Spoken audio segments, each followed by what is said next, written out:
I remember kissing her and it was like time had stopped.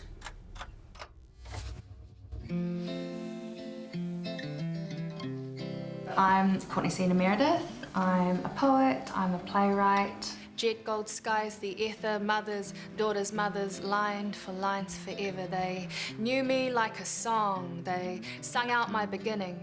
Something sweet but ominous, voices, colours, harbours, rows of swaying young crushed lovers striking grief like church bells. I'm a fiction writer, I'm a musician, I'm a very proud daughter and a proud big sister and a dog owner. I love my greyhound. I'm queer, I'm bisexual.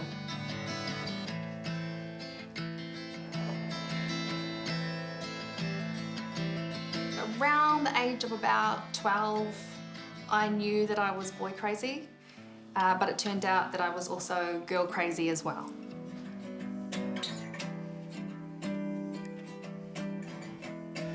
And then we're at this friend's birthday party. I get dared to kiss a girl. She was my friend anyway, and I reluctantly kiss her thinking, oh yeah, it's just another dare. I remember kissing her and it was like time had stopped. I was aware that I was walking into something else. That it was a moment in my life where I couldn't turn back and be who I'd been before. And it changed me.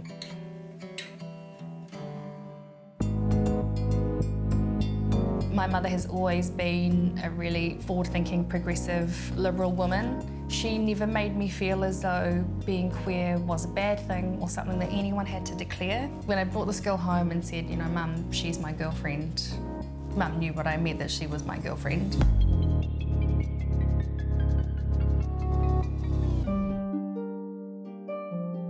Growing up, I've been really blessed to have my cousin Danny, but she's more like my sister. Danny really inspires me. We've had a whole lifetime of being there for each other and standing up for each other, and yeah, we're pretty ride or die. Yeah, ride or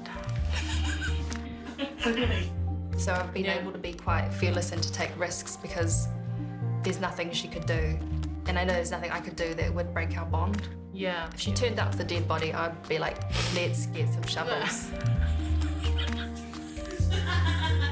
I share everything with Danny. Yeah, you dropped the bomb on me like a lot of times. I didn't really know how to feel, but I was a little bit worried about how other people would treat her. Yeah, I don't even want you to feel like, you know, you're alone, to be honest. Stop trying to make me cry. You're making me cry. You're looking at me, my face. That's definitely one thing you find yourself contending with in a strange way over the years. Random people who think just because you're interested in the same sex, it must be all of the same sex as you. And it definitely did kind of give me a bit of a wake-up call of some things I was going to have to prepare myself for as time went on. I've heard some really random things over the years. Things like, it's just a phase, you'll come to your senses. I do remember saying that to her one time. Yes. Yeah.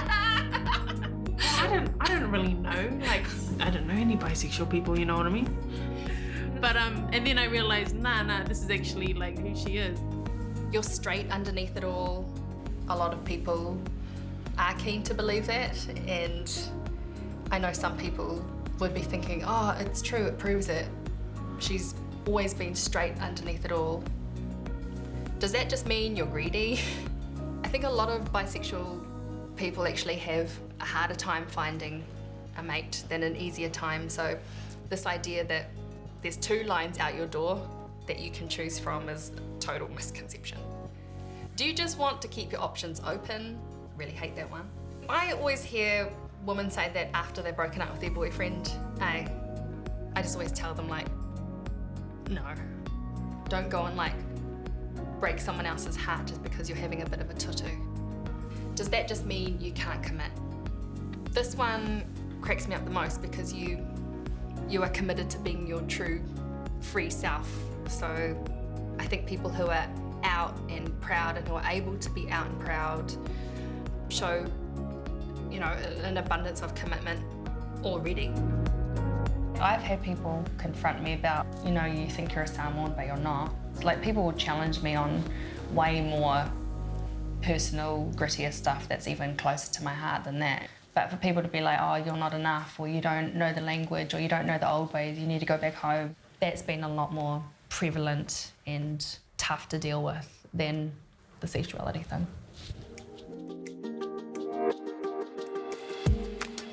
So over the years, I've had relationships with both men and women. I'd say the majority of my long-term relationships were with women. She's got a man right now. Yeah, I do have a very lovely boyfriend. I was excited to meet him, but yeah, he sounded like a nice dude. He's like, You were like, such a he's nice brown, guy. yeah. Doesn't matter what colour he was. But yeah, she said she met a nice Māori boy. I've had messages from a couple of our aunties who've become so used to me dating women, or I've had messages from them like, what's going on with you? And then having to like come out to them like, hey auntie, remember how I'm bi? It means I also like men too. Yeah, and grandpa as well. He's like, Dad, I heard Courtney's got a boyfriend. He was really excited to meet him. He was pretty excited. My grandparents on both sides migrated here to New Zealand from the islands so that my generation and the generations to come could have better opportunities, and I take that very seriously. Behind every project that I take on, I'm always thinking about the sacrifices made before me. I have a personal motto, which is whatever it takes.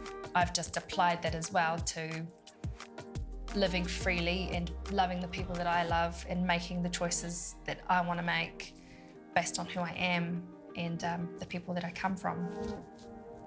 At my core, my truest self is really rushing out to meet life, no matter what it takes. If I can look back and say, I made choices with integrity, and even when I was scared, I followed through, I will know that I have done everything I possibly could for my grandparents and for my ancestors and the people that have come before me. I'm Courtney Sina Meredith, and I'm queer, I'm bisexual.